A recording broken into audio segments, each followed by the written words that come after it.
You better step back and look at yourself, baby. Get a little closer.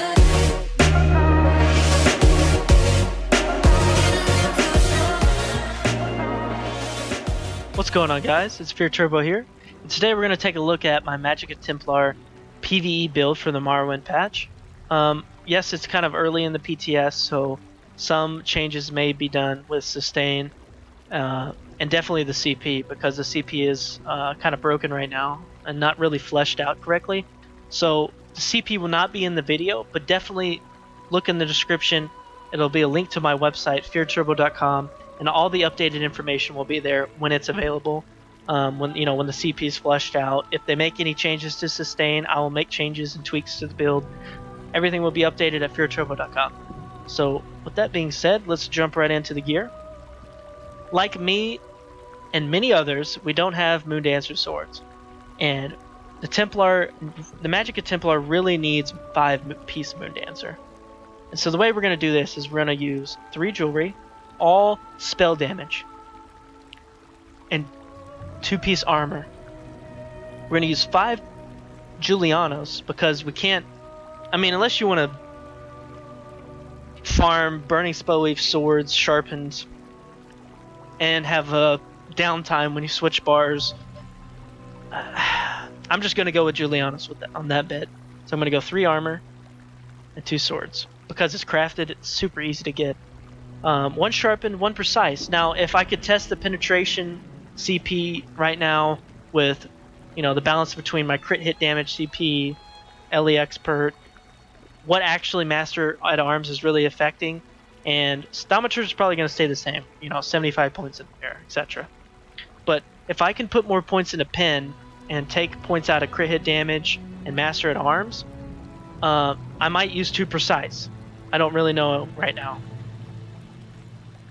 But that will be updated on the site if anything changes. But right now we're using 1 sharp and 1 precise. And Grothar. Grothar is really strong. It's good AoE. It's good single target. It's just a no-brainer.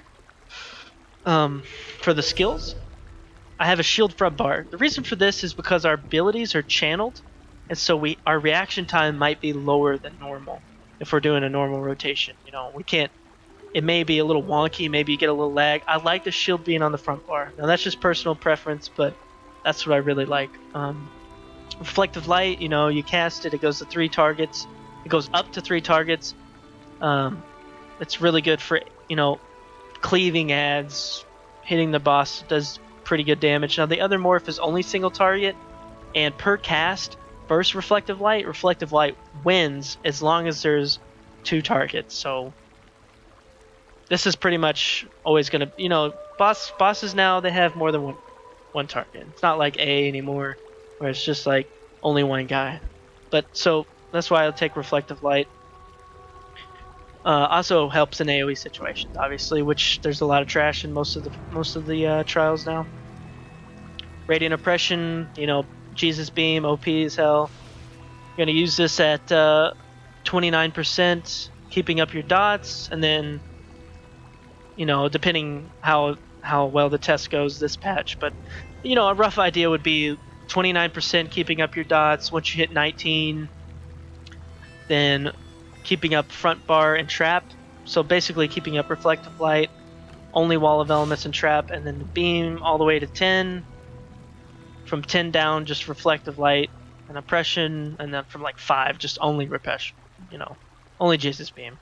That's a rough guess. We'll see how well Beam does this patch with CP changes and whatnot. Then you have your main DPS ability before 30%, which is pretty good. It heals you. It's great. Cleaves. Templar is all about cleaving, let me tell you. And then you got Inner Light, Shooting Star, back bar, Blazing Spear, which when you throw it, it puts a dot on the ground, which procs Burning Light, which is another way to cleave. Blockade of Fire, which is big damage, cleaving. Trap, which is giving us our minor force, which is actually really nice on a Magicka tune. Most Magicka tunes can't afford this. Actually, I think only the sword can afford it. I think everyone else gets to use it, but The thing about this is I always wanted Fire Rune to be exactly like Trap. I don't see why it can't. Literally can be the same thing. You throw it on the ground, costs Magicka a decent dot, and then gives you Minor Force. I think that'd be much cooler than Trap, but that's just my opinion. Ritual Retribution, also pretty good healing to your allies, another layer of healing. Also, ground healing isn't... it can overlap, is what I'm trying to say. It can stack. So multiple ones of these can stack, just like Healing Springs. It also provides this Purify synergy, which is really good, and it also purifies stuff off of you, which is really good. Because if you're in a tight situation, you got dots on you from the bosses or, you know, trash, you can purge yourself immediately. That way, when the healer goes to purge, it'll hit the targets necessary that still have it. It also has a synergy for your teammates to use it so they can purify themselves, maybe in a critical location. And it also gives another synergy for your teams to use for Outkosh. So this is a really powerful skill, and it lasts a good bit. This is must have this patch.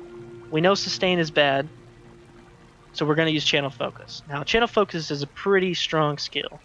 It's going to give you minor mending, your major, resistances, and 120 Magicka regen every 0.5 seconds. That is awesome. Plus Moondancer, man, that's why we can sustain. That's why the Magplar can sustain, because this ability plus Moondancer is phenomenal. Our big damage AoE skill, Fiery Rage, super good. Plus fire damage is really good when you have a Magicka DK in your raid. So basically what we're looking at is, we would just start our... Oh, did not mean to do that. I meant to take a pot, sorry. So basically we just start off with like throwing Trap, getting down all our buffs, throwing down Firing Rage, the Light Attack, and then just jab our way to victory.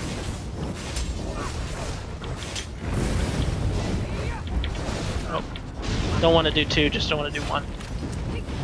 They're just keeping up our buffs. You want to do this every time you flip around. You want to do this every 2 times you flip. That way you can always... And you want to throw your shard when you're swapping bars. I was messing up there. You want to do Trap, this, Spear and swap. Then Light Attack, Reflective Light, because you want to get those enchant procs. Light Attack jabs. Just like that. And you see how our sustain is not too hot when we don't have our rune down and stuff. So he's gonna throw me something. Alright, so we got spell damage, right? So we take a pot.